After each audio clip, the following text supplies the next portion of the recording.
ahora sí vamos a registrando. Entonces, les comentaba, compartiendo pantalla, acá, que este esquema con modelos de respuesta frente al injusto le puede resultar útil en términos de eh, esquema de derecho penal, más allá de un discurso de, en estricto sentido, de violencia de género, ¿ya? O de violencia contra la mujer. Pues es un modelo general eh, que funciona también para otros ámbitos. El, lo que me importa es que se fijen en la tripartición que hay acá: retribución, rehabilitación y reparación, fijándose en que cada uno, respecto de esos ítems, 7 ítems que hay en la primera columna, hay eh, respuestas diferentes. Cada uno de estos da, por lo tanto, resultados diferentes y parciales. Se pueden combinar, pero combinar no en el sentido de tomar un elemento de uno y tomar otro elemento de otro. Combinar en el sentido de eh, poner uno al lado de otro. O sea, no es que ponerse más en un modelo de retribución de por sí excluya tener también eh, una, en un instrumento una idea de rehabilitación y eh, hacer frente a eso o a otro problema con reparación. No, se pueden unir, pueden vivir conjuntamente. Lo que no se puede hacer, como les comentaba la pasada vez, es pensar de tener un objetivo retributivo mirando una atribución de comportamiento rehabilitativo, entonces mirando la patología, y ocupar como medio, por ejemplo, la inducción a reparar. Esto no se puede hacer. No se puede hacer no significa que no se haga. Hoy en día hay mucha confusión en esto. Y como consecuencia de dicha confusión, tenemos una dificultad en evaluar la bondad de la respuesta que damos a los problemas, ¿ya? Entonces, cuando estamos a evaluar el sistema positivo, nos sentimos todos mal, pensamos que, bueno, no funciona nada, o miren, cualquier situación, cualquier gobierno que llega da una respuesta eh, insatisfactoria, pero el punto es insatisfactoria respecto de qué, a qué debemos mirar. Si consideramos los modelos de forma más eh, lineal, o sea, mirando la columna eh, aislada de las demás, sí eh, que, nos, eh, que nos podemos responder de forma más transparente.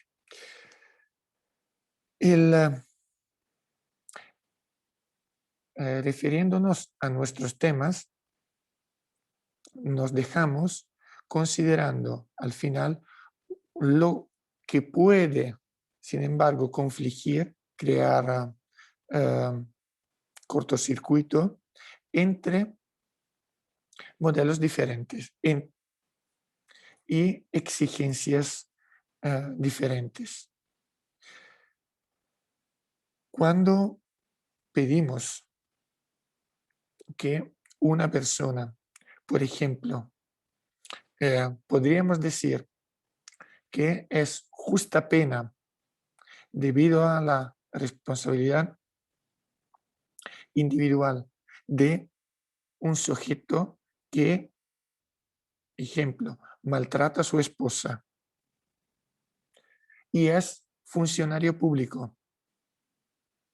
Podríamos decir que es pena justa que este sujeto ya no reciba sueldo público, porque estamos pagando a un maltratador. Entonces, puede ser una idea, más allá de un discurso de cárcel, decir, la pena, otra pena más de la cárcel a los sujetos que cometan delitos de violencia intrafamiliar es quitarle el cargo público. Si, por ejemplo, si la pena para la violencia intrafamiliar supera 1 año de privación de libertad. ¿Podríamos decirlo? Sí, podemos decirlo. Y hubo propuestas legislativas relacionadas con esto. ¿Qué consecuencia podríamos tener? Desde el punto de vista de un modelo de reparación, esto podría, sí, primero, no, para elaborar esta idea, no se miró a la posición de la víctima. No, la víctima no está involucrada en esto. No mira a la reparación del daño. O sea, el daño que sufre la persona víctima del acto de violencia no se encuentra reparado por quitar el sueldo público a este sujeto, porque la pena de por sí no prevé que el sueldo que debería ir al fulano X se vaya a su mujer, en la cuenta corriente de su mujer. Significa quitárselo y se acabó.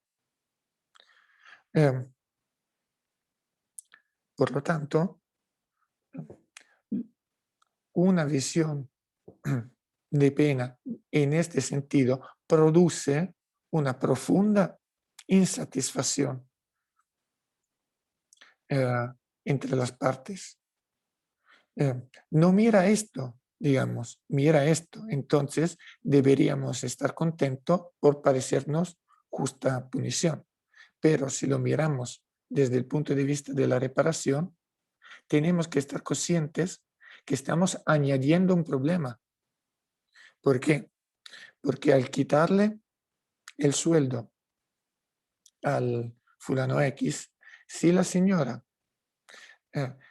por ejemplo, ya no está trabajando, se fue de la vivienda donde vivía maltratada por este señor, necesita apoyo económico, si al fulano X le quitamos su propio sueldo, entonces, y el trabajo que corresponde, le estamos creando otro problema más a la señora, que no podrá exigir, mejor dicho, podrá exigir judicialmente que el señor pague, por ejemplo, por sus obligaciones de padre con respecto de los hijos comunes.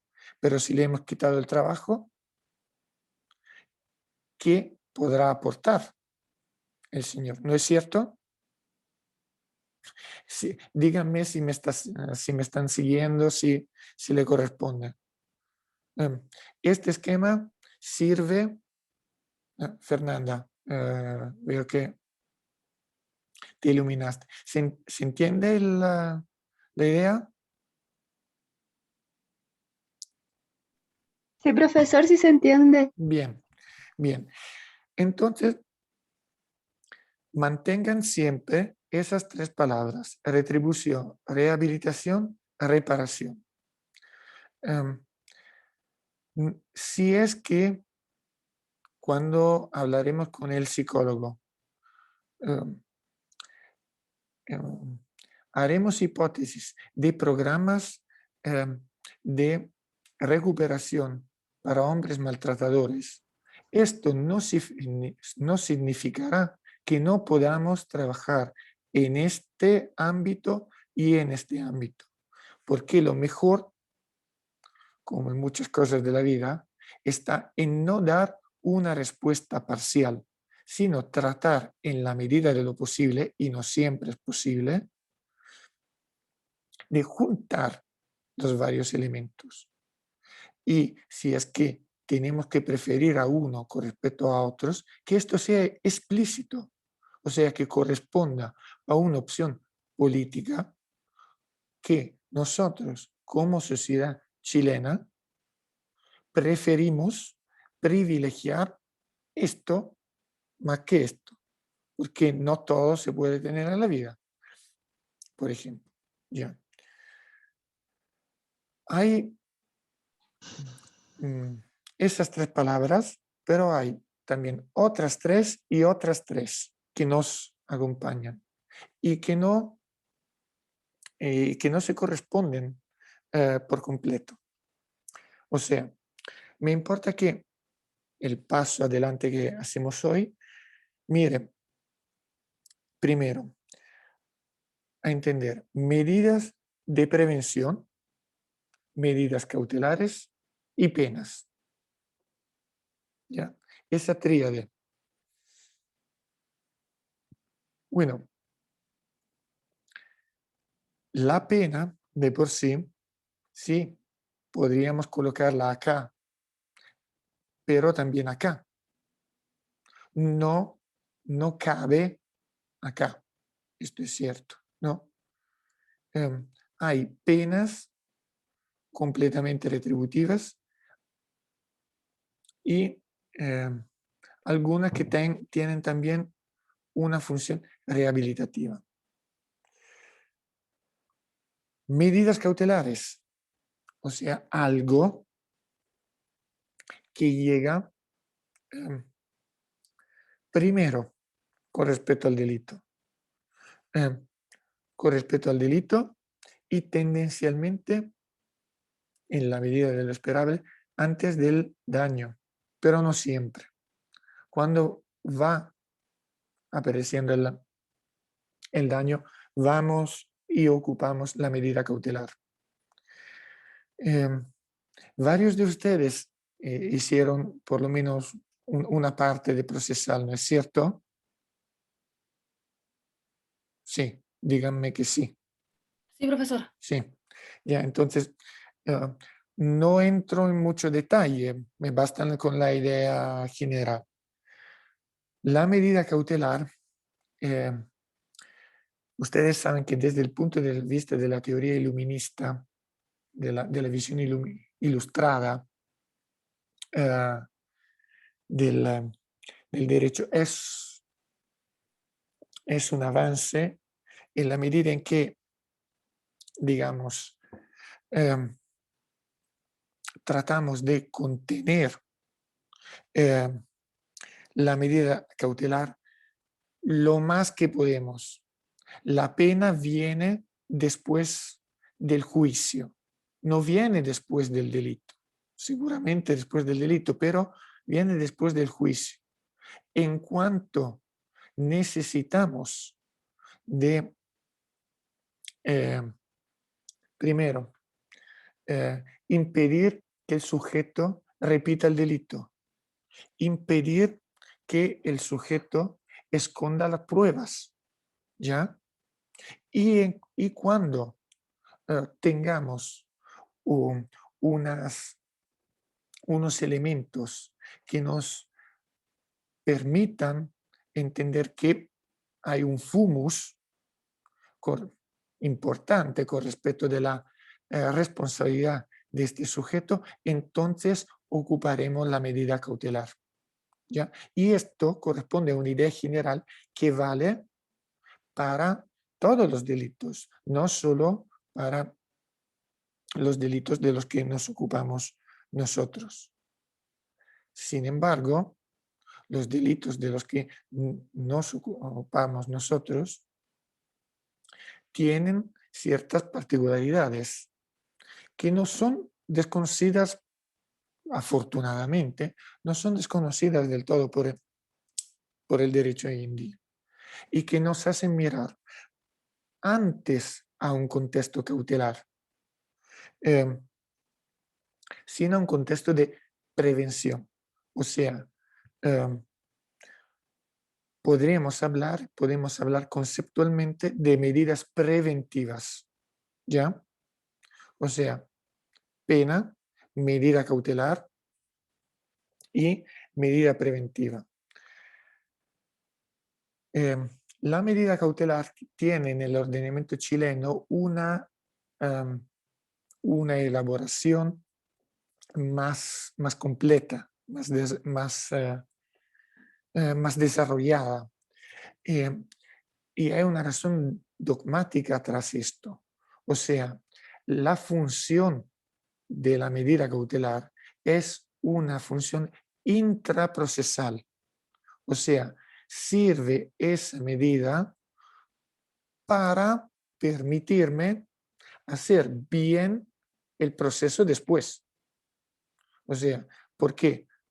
Porque si el sujeto esconde las pruebas, yo después no podré hacer, eh, mm, realizar el objetivo del proceso, es decir, averiguar la verdad procesal. ¿Ya? Este es el objetivo del proceso. No, pues bueno, si tú te acuerdas que quedamos de conseguir la goma, pues bueno, si no, íbamos a hacer la Bueno, cagada. parece que alguien dejó el micrófono abierto. Por favor, eh, tengan cuidado. Pero bien, la, eh, la medida preventiva, sin embargo, no tiene de por sí una, una definición teórica y una consagración legal hecha y cumplida, bien redonda, algo que puedan en el ordenamiento chileno encontrar fácilmente en un manual. Pero me importa que la tengan presente porque, porque hace referencia a otro contexto. Y su objetivo no es como la medida cautelar facilitar el proceso.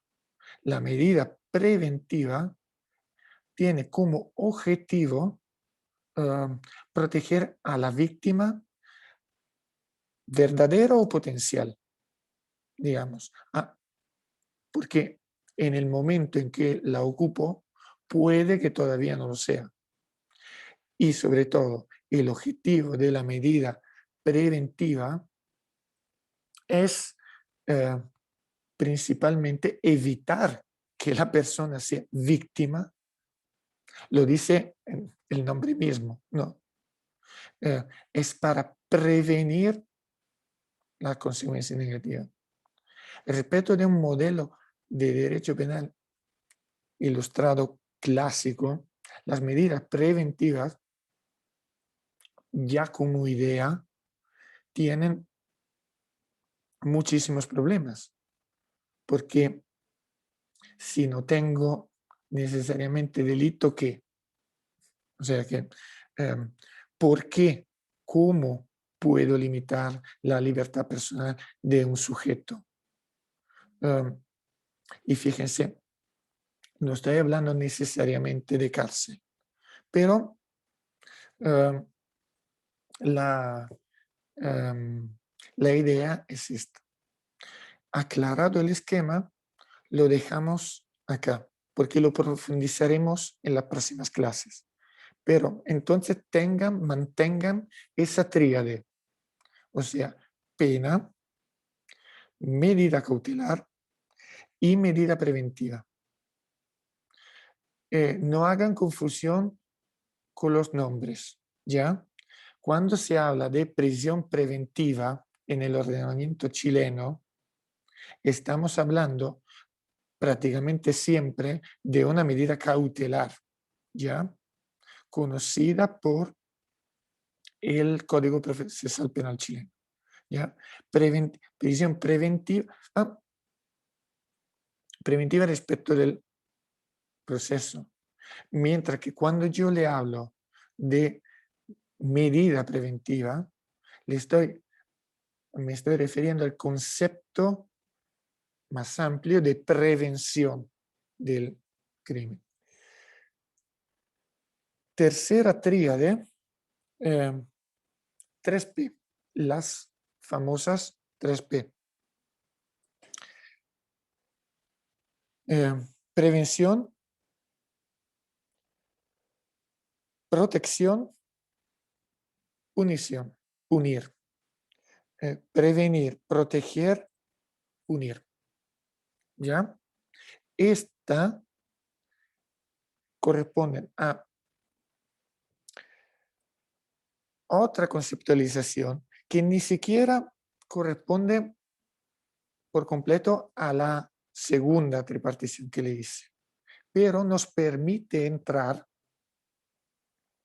en la parte gorda de la clase de hoy, que es lo de una reconstrucción histórica, porque ya es tiempo que hablemos un poco de historia, con respecto de los instrumentos de la elaboración sociológica y de los instrumentos jurídicos que a lo largo de las últimas décadas intervinieron en el problema objeto de nuestras clases. Me importa que no confundan esas 3P con las tríades que acabo de presentarles, porque es común, es bastante natural confundirlas, pero, por ejemplo, cuando se habla de prevención en sentido amplio, en un sentido de convenio internacional, ojo, porque allá con prevenir se habla, por ejemplo, también de educación escolar, ¿no? Clases a los niños. O sea, es un concepto mucho más amplio, mientras que como juristas, como penalistas, cuando hablamos de medidas preventivas, estamos haciendo referencia a algo mucho más cercano a la idea de ilícito penal, ¿ya? Y de un ilícito penal concreto y específico, no algo lejano, ya. Entonces, ya lo entendían, ya sabían que en algún momento habríamos llegado, entre comillas, a la clase de historia. Es nuestra quinta clase y en la medida en que tengan preguntas, quieran intervenir, etcétera, díganlo. Yo no suelo empezar por la historia, porque la historia ya pone unas etiquetas. Atravesamos 4 clases en las que voluntariamente confundí muchas de sus ideas, con el objetivo que no ocuparan las etiquetas mentales que ustedes ya tenían acercándose al problema. Todos nosotros siempre vamos con nuestras etiquetas. Son las que nos permiten entender el mundo alrededor de nosotros. Pero si hacemos trabajo de investigación, ojo, porque el esfuerzo más grande no es descubrir algo nuevo, es quitarnos la etiqueta que hasta aquel momento nos ha permitido leer un fenómeno para ver qué hay atrás, si de verdad esa etiqueta funciona. Y el descubrimiento en ciencias sociales, como es el derecho, es justamente esto, ver quitar una etiqueta antigua que ya no funciona respecto a un fenómeno nuevo que no está precedentemente, que ya no está descrito eficazmente por la etiqueta que habíamos puesto anteriormente y darle un nombre nuevo. Darle un nombre nuevo es el presupuesto indispensable porque en una sociedad democrática un parlamento o la autoridad deputada pueda disciplinar el fenómeno y dar, en términos luego gubernamentales, una respuesta eficaz al problema. ¿Ya? Este es el marco teórico que quiero, en el que insisto que vean.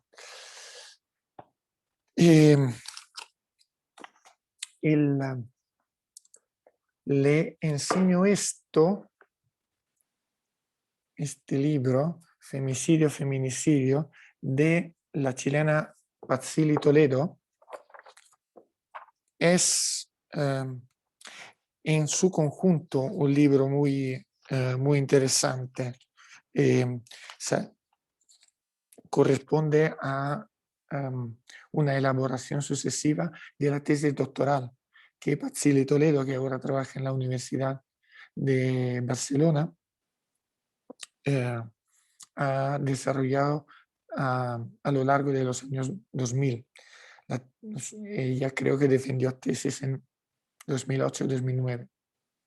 El libro se publicó tras ulterior elaboración en 2012 y yo le subiré, sacaré copia de unas páginas elegidas y sobre los contenidos de la clase de hoy y se la subiré. Vale más, ese libro hoy en día vale más para su primera parte con respecto de la segunda. O sea, es un libro que en términos de el delito de femicidio en sentido estricto, que ocupará una clase para nosotros más adelante, ya no está actualizado, porque las cosas vinieron cambiando tras la publicación del libro hasta hoy mucho. Pero en lo relativo a la descripción del marco sociológico y de historia jurídica, está muy bien hecho. Entonces puede servirnos como base y por lo general podrá servirles después. Entonces, para que lo discutamos entre nosotros, lo que, lo que me importa es que empecemos a compartir fechas. Volvamos por un momento a la chat. Interrumpo con división y voy abriendo la chat. En su opinión, en el continente americano, ¿desde cuándo se produce derecho con respecto a la violencia contra la mujer? Así, para darnos una idea.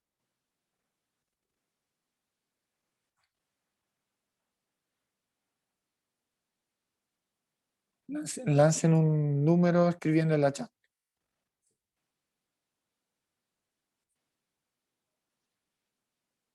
Y luego haremos un promedio.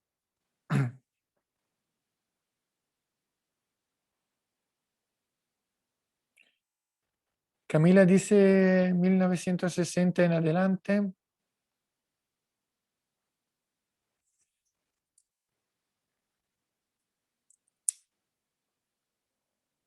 No miento, 1910. ¿Qué ocurrió en 1910? Año 2000, quizás medidas implementadas con la violencia. Francesca da un contexto Y entre medio, o sea, hay entre 1910 y 60 y 50 años. Del 60 al 2000 hay 40 años. ¿Más cosas?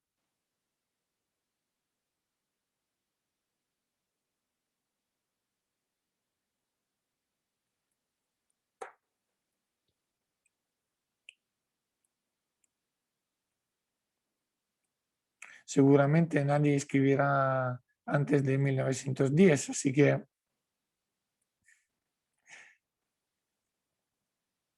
quien escriba ahí en medio, Jacqueline, pone un año particular, 79, ya no es algo redondo. Fíjense que hasta el momento pasaremos 1981, dice Matías.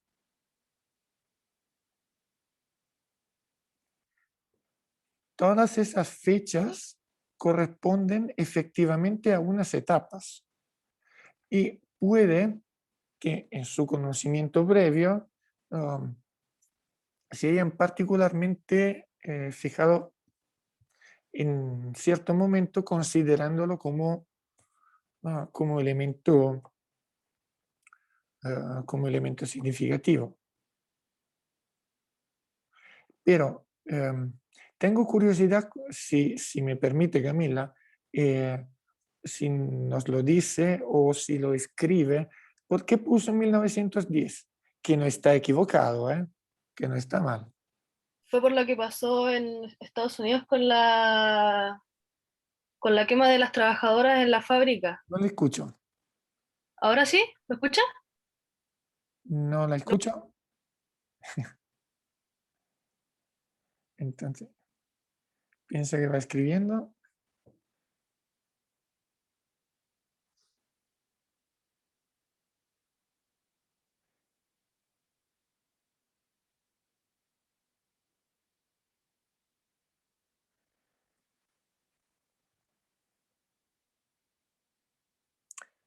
Ya ven la respuesta. O sea, se refiere a un ámbito laboral. Bueno, en aquellos años, el comienzo del siglo, si lo miramos en ámbito global, corresponde a la que es, desde el punto de vista sociológico, se llama primera ola feminista. ¿Ya? Puede que unas de ustedes hayan escuchado esa expresión, aunque no se refiera en sentido estricto solo al ámbito laboral. O sea, se nota, o sea, se empieza a hablar de la primera ola feminista, es la... ayúdenme con el castellano. Suffragettes, suffragette en italiano, que sería en castellano Sufragistas. sufragio voto, eso sí, sufragieta no creo que se diga. Sufragistas. La mujer que era parte de ese movimiento para el sufragio se llamaba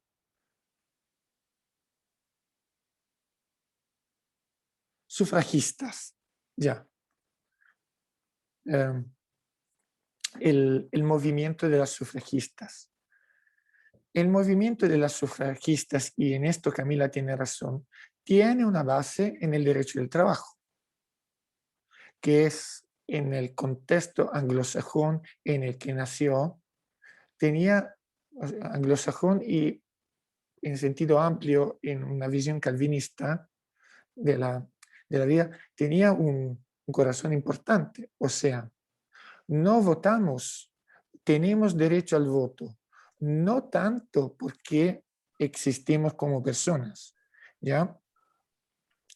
Que esto claramente podría ser lo que dijimos hoy. No, ellas decían, tenemos derecho al voto ¿por qué trabajamos como los hombres? Y entonces, si ellos votan, votamos nosotros también. En el momento en que los sistemas occidentales a poco ampliaban el voto, que antes en el Reino Unido era conectado, en primeros términos, era conectado a la tierra, al poseer tierra. Luego a un concepto se abre un concepto de ciudadanía masculina, y el movimiento de la sufragista lo lleva por ese camino. Esa la primera ola. 1907, ustedes, o sea, en aquellos años son los sucesos, los acontecimientos de la Escuela Santa María en Iquique, ¿ya? Esos dan cuenta de que también en Chile se vive un momento de lucha laboral fuerte, que, que en Chile se cae de forma violenta, tremendamente violenta, pero que correspondía también a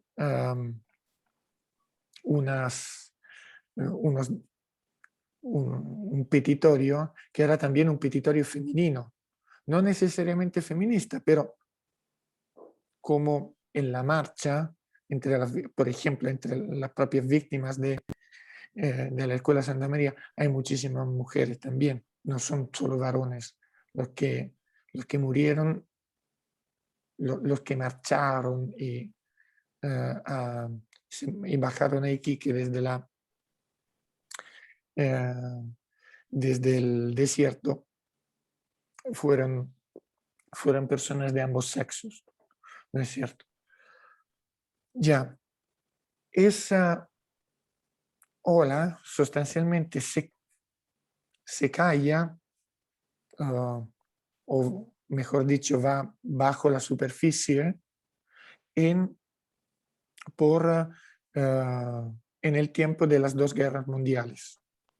Pero otra fecha importante son los años 60. Los años 60, pero ahí también en donde los años 60, 70 son los años finales de 60, de los 70, son los años de la así llamada segunda ola feminista. ¿Y cuál era el petitorio de la segunda ola feminista? Vamos, ocupen la chat, escríbanmelo ustedes, que puede que se lo sepan mejor que yo.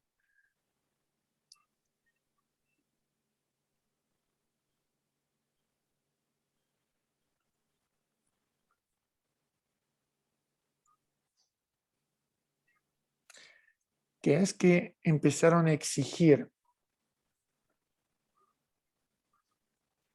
las mujeres de aquella época.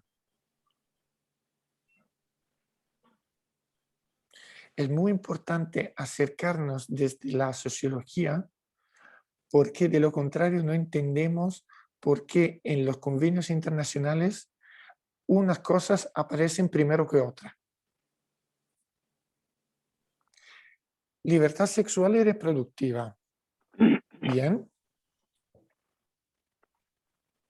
Reivindicaciones sexuales, reproductivas, familiares, trabajo fuera del hogar.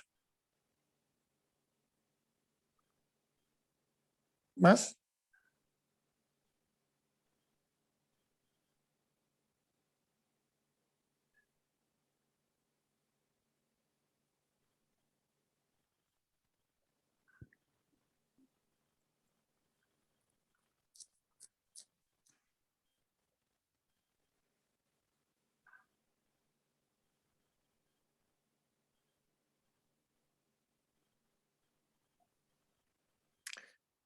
Hay una cosa importante que falta en lo que estás escribiendo y una que hacen bien si no la nombran. una que no está nombrada y que está bien que no nombren. Y otra que no está.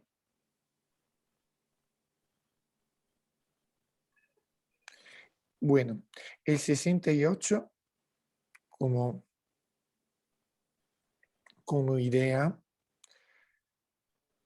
es el año de la, llamémosla así, revolución sexual, digamos, de una idea, está esto, y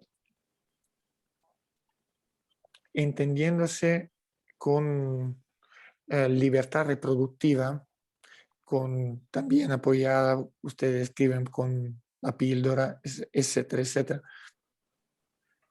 da cuenta de eso. Pero falta más que un discurso de igualdad de empleo, que llega después, porque en muchos países, en aquellos años, por más años todavía, varios empleos siguieron siendo prohibidos por las mujeres, ¿ya? Pero no eran en el petitorio primario. En el petitorio primario está algo que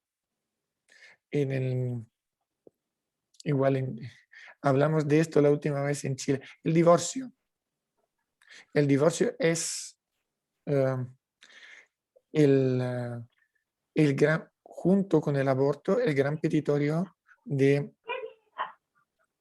la segunda ola feminista, porque corresponde a la idea de volver a ser dueñas del propio destino.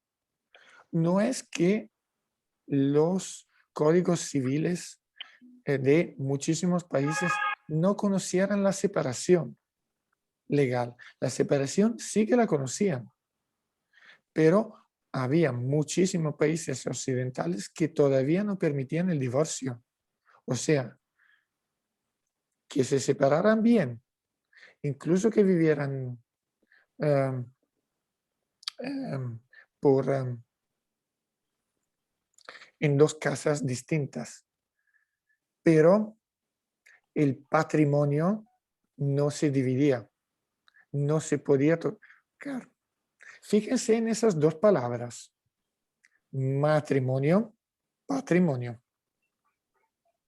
En todas las lenguas romanzas, la raíz es la misma.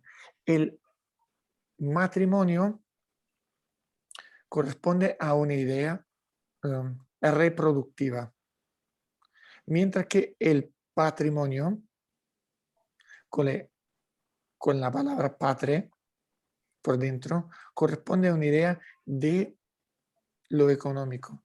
No se podría romper el matrimonio de forma definitiva por no incidir no tanto en la vida efectiva de las personas, sino en el derecho en la ruptura de la línea de herencias. ¿No es cierto?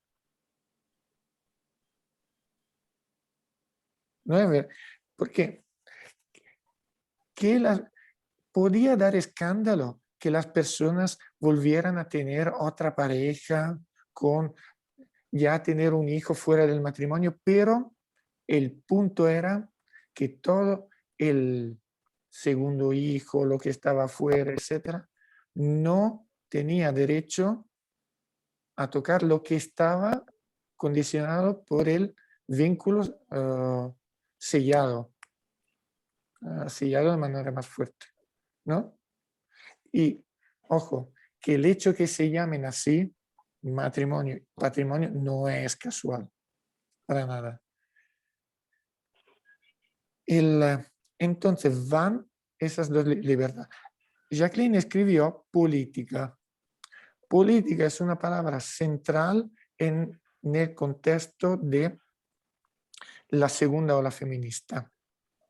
Y es central porque es en las décadas 60-70, es plena Guerra Fría en contexto occidental. Guerra Fría que en los 70 en Latinoamérica se convierte en guerra sucia. Dicho, o sea, un enfrentamiento de bloques que produce en el continente sudamericano una confrontación por mandato de la potencia extranjera en varios países, Chile, obviamente, como saben, Chile incluido. Digamos, los papeles de la Operación Cóndor que hace pocos meses fueron publicados por la administración americana, de hecho confirma esto, digamos. Ya era una teoría conocida y consolidada, los documentos producidos y ahora públicos, de hecho dan cuenta desde el punto de vista histórico de la validez de esa reconstrucción. Pero política porque detrás había ideología, y política ¿por qué? Porque corresponde a un conjunto. Fíjense, cuando todo el mundo se confronta, habla, discute del aborto, ¿cuántos abortan efectivamente? Cuando se habla de aborto, se habla siempre del aborto de otra persona, ¿ya? En la discusión pública, esto se hace.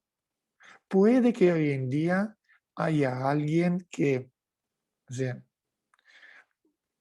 tenga la posición, el valor de enseñar su dimensión personal y levantar la mano y decir, bueno, yo digo esto porque lo viví en carne mía. Mientras que no, o sea, no me sorprendería si alguien acá levantara la mano y dijera, mire, ¿sabe qué, profesor? Me pasa esto y yo también lo he vivido, yo lo vi. En aquella época no.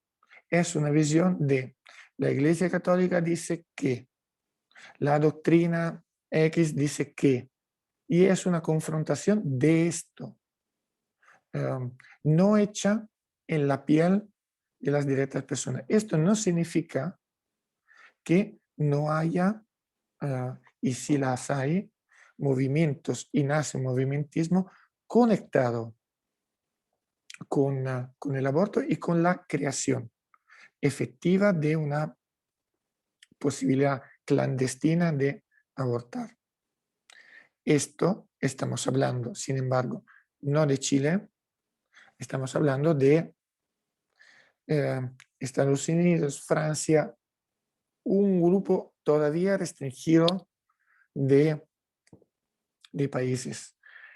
La situación política particular que vivía América Latina en aquellos años, de hecho, impide completamente que un discurso de segunda ola feminista con su reivindicación sobre estos dos temas entre de forma fuerte.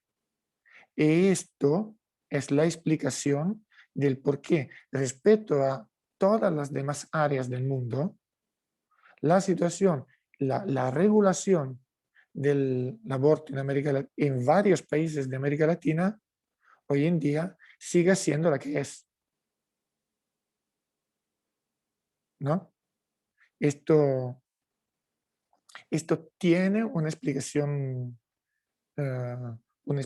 histórica muy, muy clara, muy, muy evidente.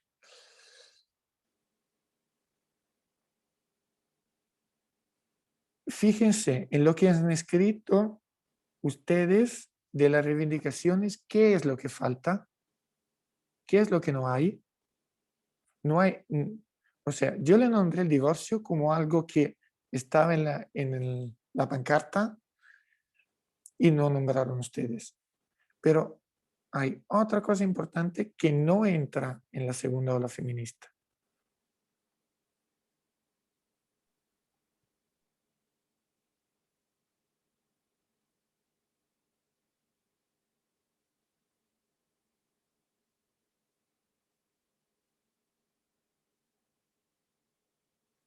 ¿Qué es?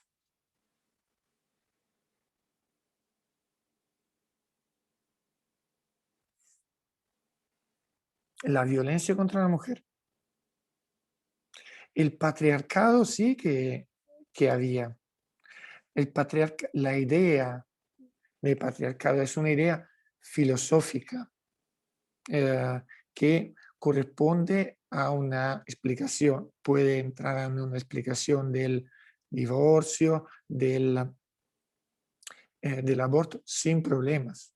Eh, el patriarcado, o sea, que la mujer puede elegir abortar sin el permiso, y utilizo la palabra permiso, el varón, corresponde a una idea de, de visión, construcción y desconstrucción del patriarcado, ¿no es cierto? Pero es la violencia machista. Así que si vamos arriba, eh, corriendo la chat, son dos fechas que me llaman mucho la atención. 79-81.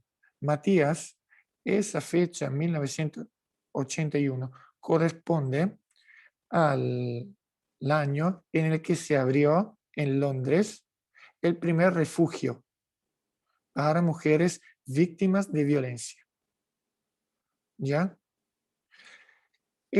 Se abre el primer refugio. Entonces significa que el debate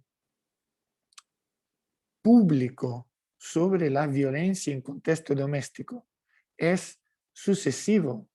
O sea, las primeras que en 1981 abrieron, esto eran una decena de amigas que se asociaron entre sí y chuta, había que, ¿dónde llevamos a esa pobre chica? ¿Y qué? Juntamos la plata entre nosotras y, y entre nosotras arreglamos un local y, y lo llamamos refugio. Esto, o sea, algo absolutamente no institucionalizado. Luego, cuando se abre más, se da cuenta que existe el problema y se empieza a discutir. ¿Ya? El problema estaba antes, pero estaba absolutamente invisibilizado. ¿No es cierto? Y en esto, digamos, este es el camino. Sin embargo, una fecha anterior, 1979, es importante. Es la fecha de aprobación de la CEDAW. O sea, CEDAW dicha a la inglesa. Sí, debería decirse CEDAW, ¿no? Ustedes puede que la hayan escuchado como CEDAW. ¿Me confirman? No, ¿no es cierto? Sí, lo dirían así. Ahora, voy compartiendo la pantalla porque, pero no con esto. Yo quisiera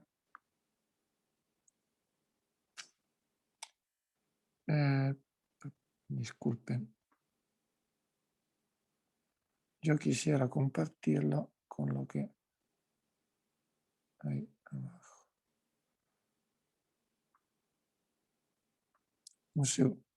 Ahora ven Naciones Unidas, ¿sí? Sí. Gracias. Y bien, voy achicándolo un poco porque de lo contrario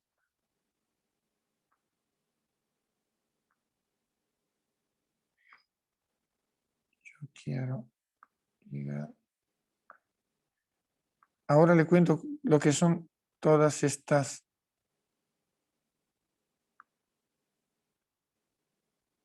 cuestiones. Ya.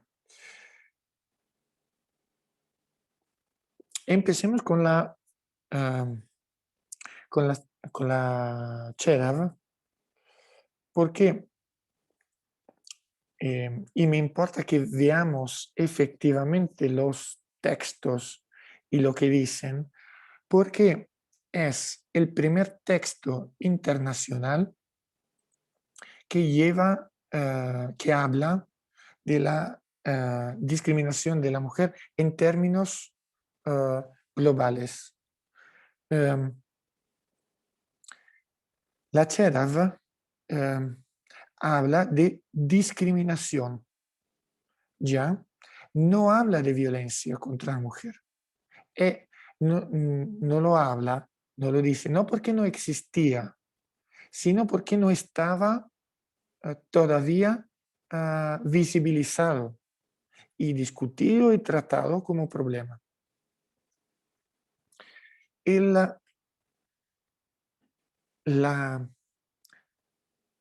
Son años, sin embargo, los años 60, 70, en que más allá de lo que ocurre en América Latina, crece a nivel internacional un fuerte movimentismo en términos de organizaciones femeninas y feministas. Entre el 75 y el año 2000, cada 5 años hay reuniones dedicadas en Beijing, en particular, en Beijing, Pekín, en particular en Copenhague, en Ciudad de México. Se reúnen periódicamente delegadas que discuten de los problemas y viendo los contenidos de las declaraciones que se dan, se ve por dónde se desarrolla año tras año el debate. Así que mientras en 79, cuando sale CIDAO, hay un enfoque especial con respecto a la discriminación, por ejemplo, también en términos de derechos laborales. Tardaremos una década entera, llegaremos a los años 90 para tener una explicitación de un discurso de violencia, de patrón de violencia. Antes, en términos de declaraciones internacionales, ese discurso ni siquiera existe. La discriminación entra en 79 en la CIDAO fácilmente en términos laborales, porque piensen, año 79, Guerra Fría,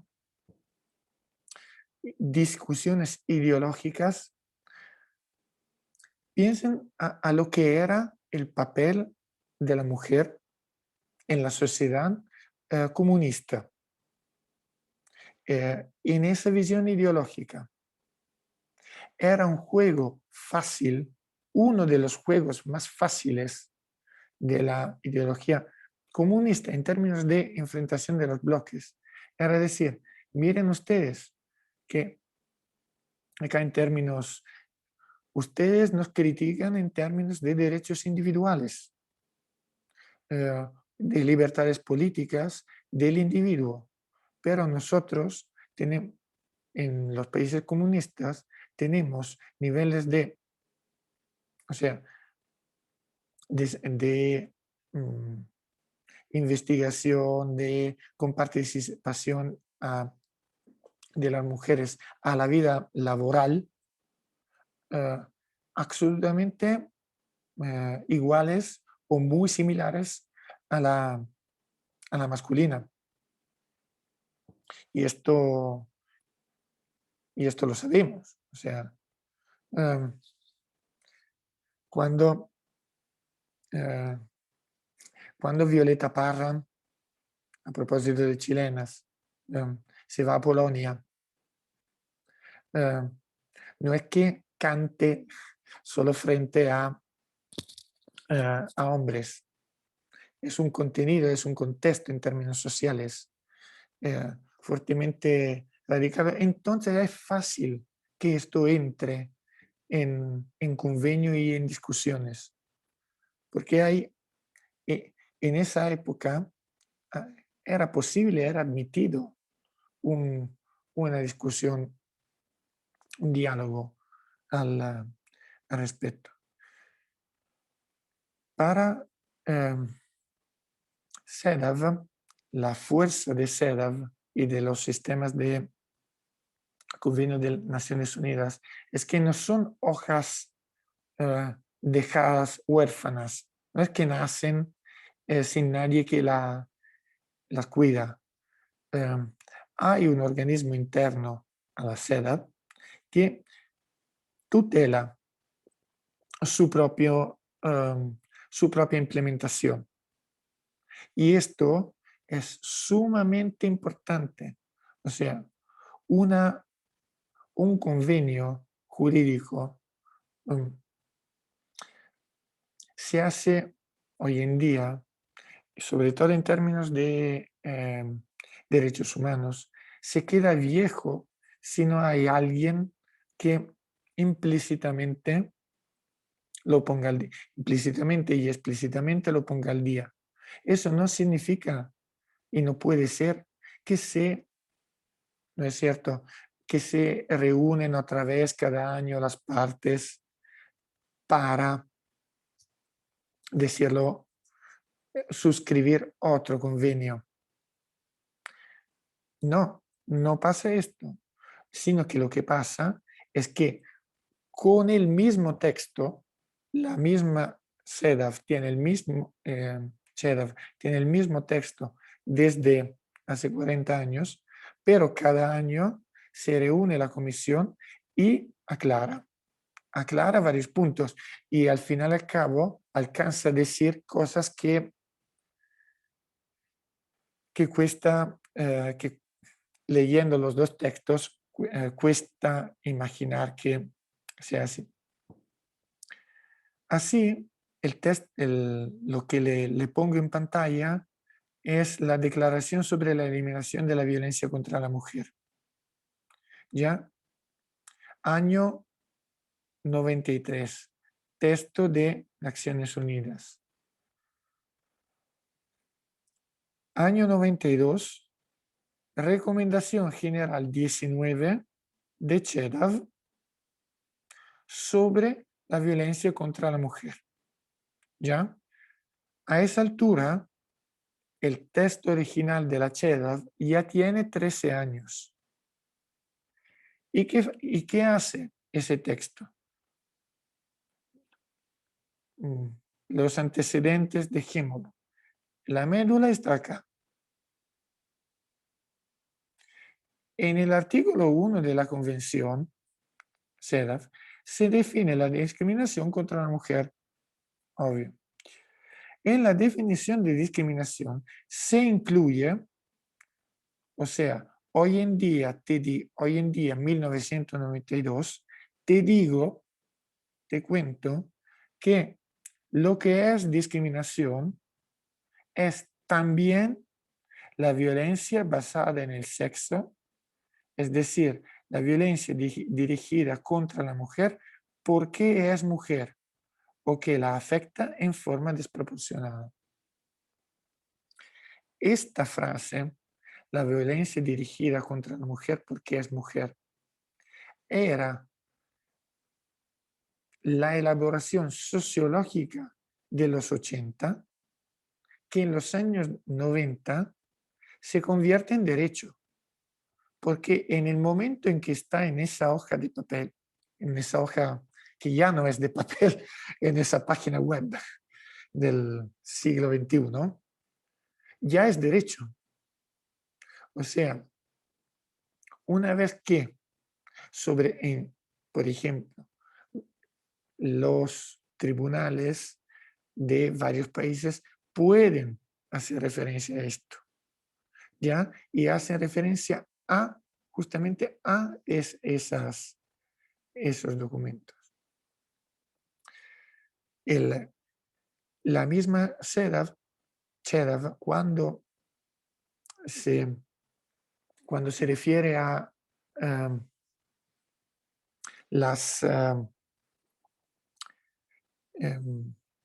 a casos prácticos, porque al organismo de control de la CEDAW pueden llegar, no como cuarto grado de juicio, pero pueden llegar para observaciones, casos particulares, sí que ocupa esos textos. Otra página, Declaración sobre la eliminación de la violencia contra la mujer. Texto de los mismos años.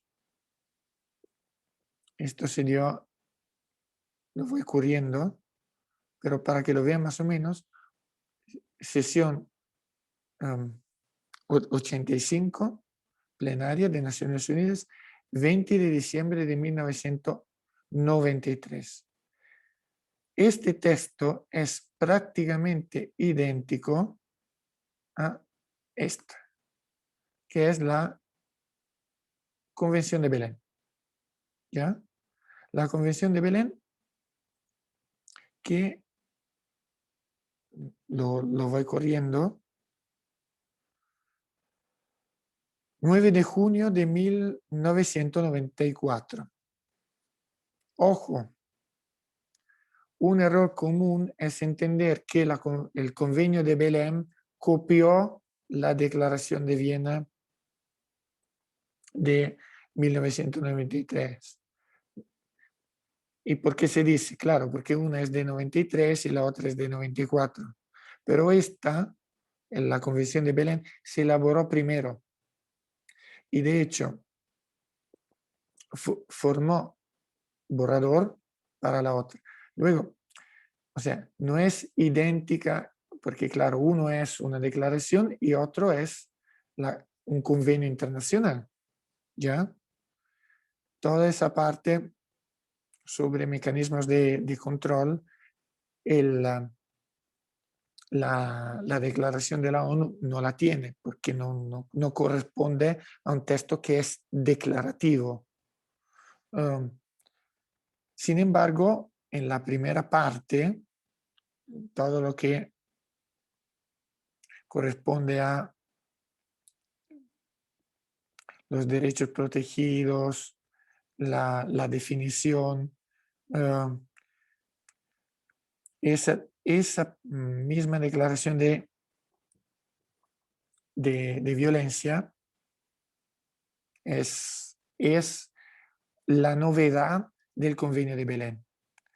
Para los efectos de la Convención debe entenderse por violencia contra la mujer cualquier acción o conducta basada en su género que cause muerte, daño y sufrimiento físico, sexual, psicológico a la mujer, tanto en el ámbito público como en el privado.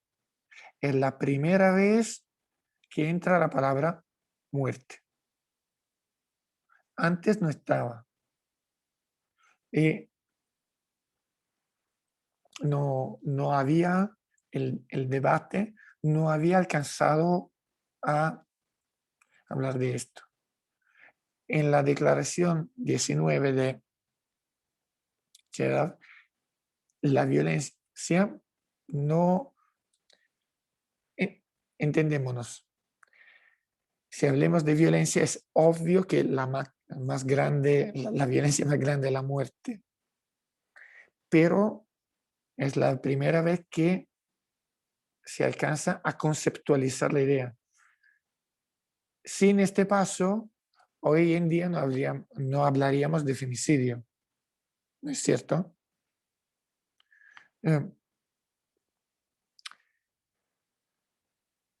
yendo achicando el discurso, acortándolo un poco porque, bueno, si hay preguntas, dudas, digan sin ningún problema, ¿ya? Me importa que el convenio de Belém lo impriman y lo tengan ahí. Es un convenio, es un documento corto. Como ven, son 6 páginas. Y hay una parte de definición,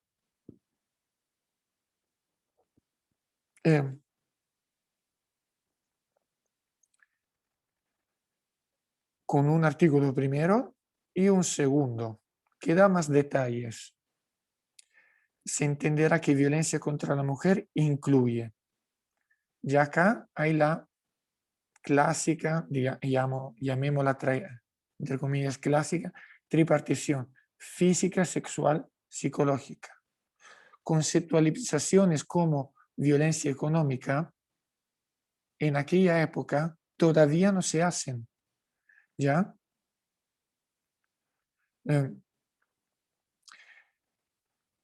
Da como espacio la familia o unidad doméstica o en cualquier otra relación interpersonal, ya sea que el agresor comparta o haya compartido el mismo domicilio que la mujer y que comprende, entre otros, violación, maltrato, abuso sexual. B, que tenga lugar en la comunidad y sea perpetrada por cualquier persona y que comprende, entre otros, violación. O sea, podría no distinguir A con B. Si no dijera A, entre comillas, podríamos desumir que está incluida en B.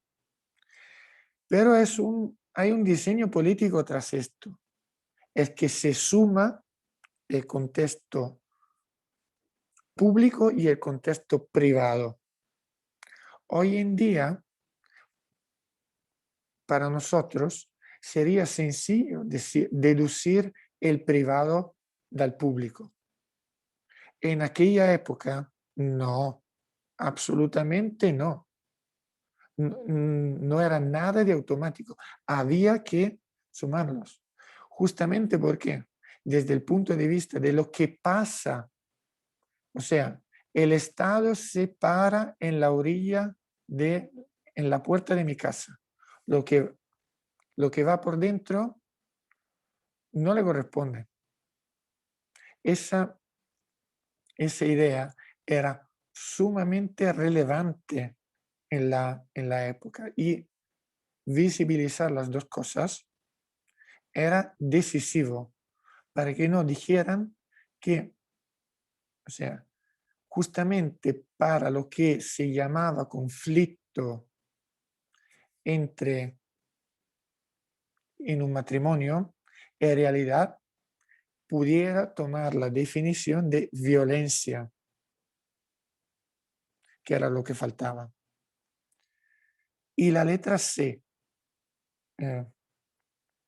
no la olviden. Esto también conectado al contexto latinoamericano de los años 70 y 80, que sea perpetrada o tolerada por el Estado y sus agentes. Claro, las violaciones sistemáticas por agentes del Estado, con lo que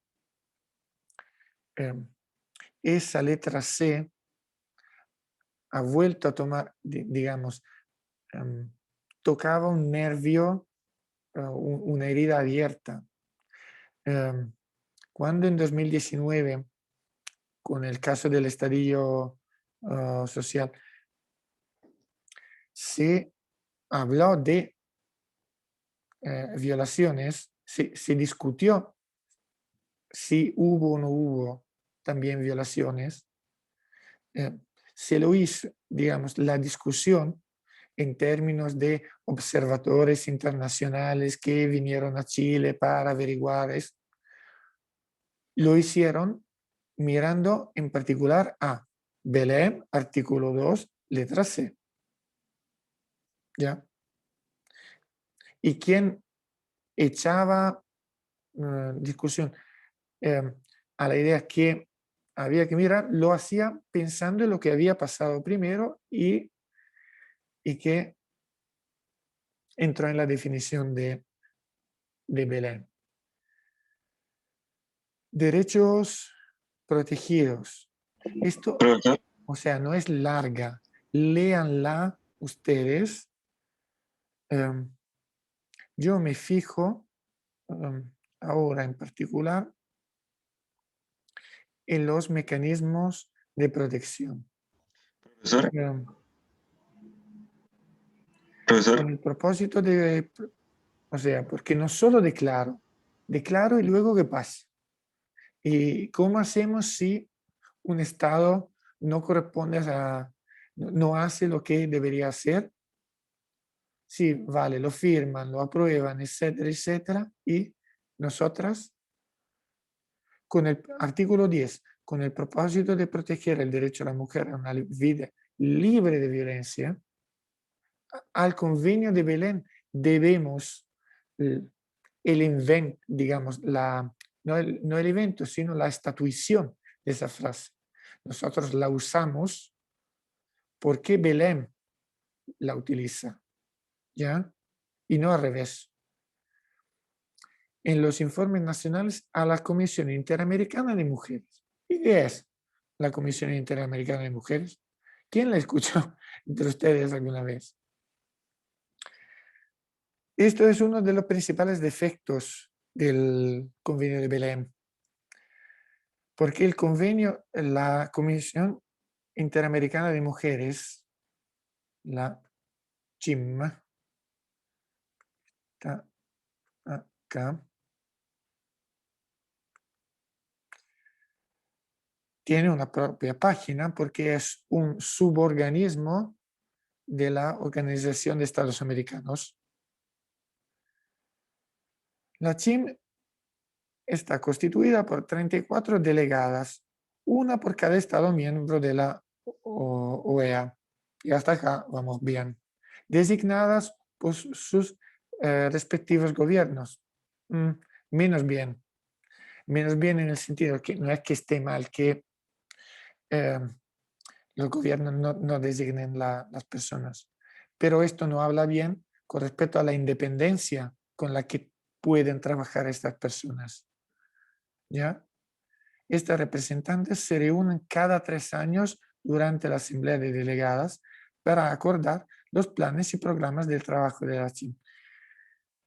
A ver, una asamblea que se reúne cada 3 años, digamos que no es, no puede mirar a la realidad y tratar de ser efectiva en su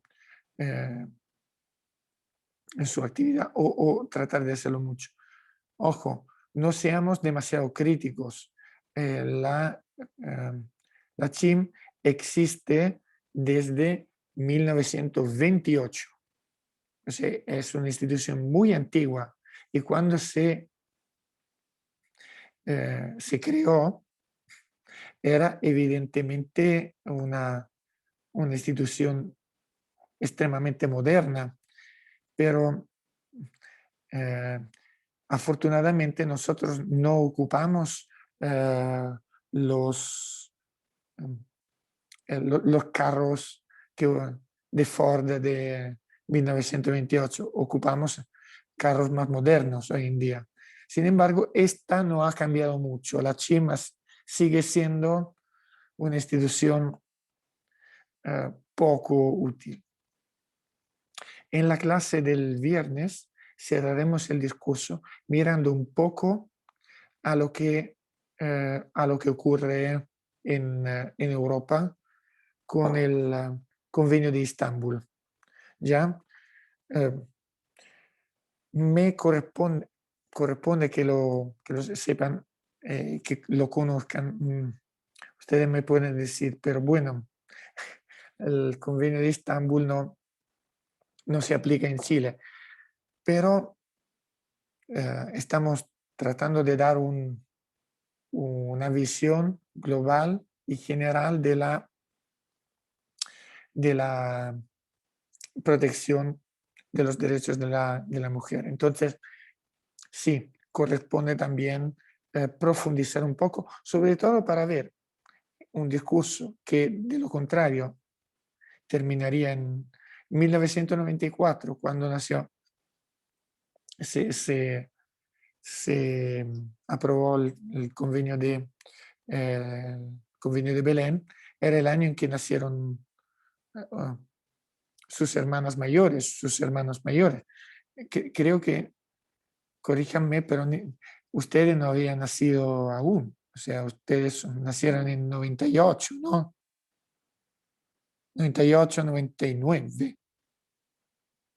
¿Sí? Ya.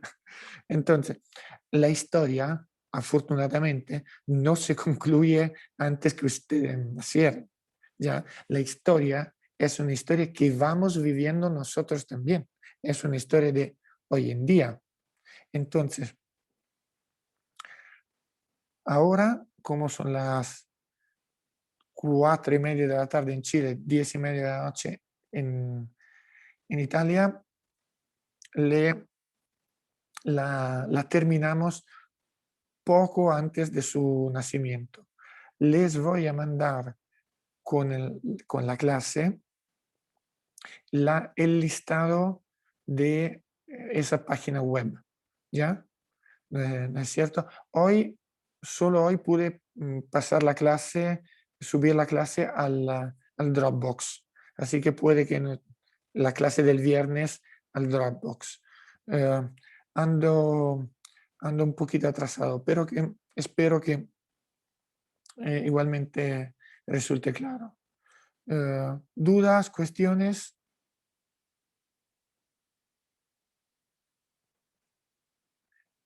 Bien, entonces terminamos la carrera. Si algo no le resulta claro, escríbanme, ya que hoy sí pude contestar de forma amplia al mail que me llegó. Cuando me hacen muchas preguntas, empleo unos días en contestar, pero contesto. ¿Ya? Entonces, que sigan bien con las clases de hoy, que puede que tengan otras y que estén bien. Un saludo. Ok, profesor, hasta Muchas luego. gracias, Adiós. profesora. Hasta luego. Profesor. Hasta luego, profesor. Hasta luego, profesor.